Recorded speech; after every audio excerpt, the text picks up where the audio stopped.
दुनिया को अपनी चौधराहट से दबाने का ख्वाब रखने वाले ट्रंप को भारत उसी की भाषा में जवाब दे रहा है। ट्रंप बार बार भारत को टैरिफ की धमकी दे रहे हैं, कभी पाकिस्तान के नाम पर ब्लैकमेल कर रहे हैं तो कभी मुनीर को खाने पर बुलाकर कूटनीतिक दबाव बना रहे हैं।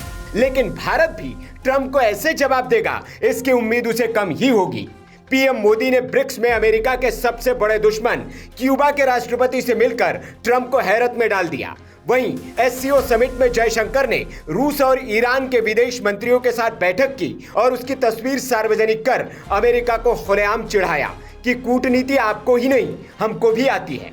अमेरिका और नाटो लगातार धमकियां दे रहा है, रूस पर एक के बाद एक प्रतिबंध लादे जा रहे हैं।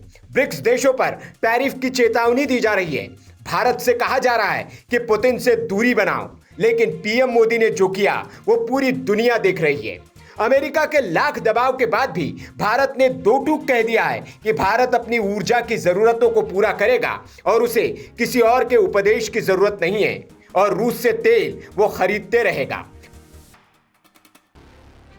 अब खबर आ रही है कि अमेरिका के इन दबावों के बीच भारत ने पुतिन को ही देश आने का न्योता दे दिया है और व्लादिमीर पुतिन आ रहे हैं भारत। जी हां, रूस भारत शिखर सम्मेलन में शामिल होने के लिए पुतिन दिल्ली आएंगे। 2021 के बाद पहली बार दोनों देश आमने सामने बैठेंगे दिल्ली में, और वो भी ऐसे वक्त पर जब अमेरिका भारत पर दबाव बना रहा है। प्रधानमंत्री नरेंद्र मोदी और राष्ट्रपति पुतिन के बीच आखिरी बातचीत ऑपरेशन सिंदूर से ठीक पहले हुई थी। रूस ने भारत की आतंकवाद के खिलाफ जवाबी कार्रवाई का समर्थन किया था। इस सैन्य अभियान में रूसी रक्षा प्रणालियों की अहम भूमिका रही। रूसी S-400 मिसाइल डिफेंस सिस्टम और भारत रूस संयुक्त ब्रह्मोस प्रोजेक्ट ने पाकिस्तान को करारी शिकस्त दी।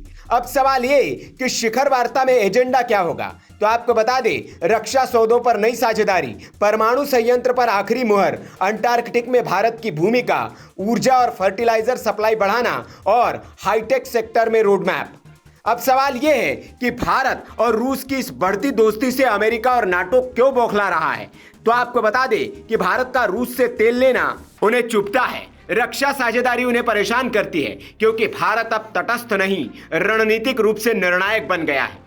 भारत ने साफ कहा, हम अपनी विदेश नीति स्वतंत्र रूप से तय करते हैं।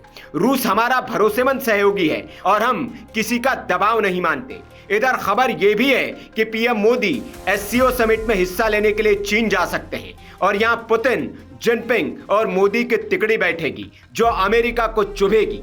खबर यह भी है कि इसी समिट में मोदी और पुतिन की द्विपक्षीय मुलाकात भी होगी और वहां और भी बड़ी डील्स फाइनल हो सकती है जो पश्चिम को और बेचैन कर देने वाली होगी।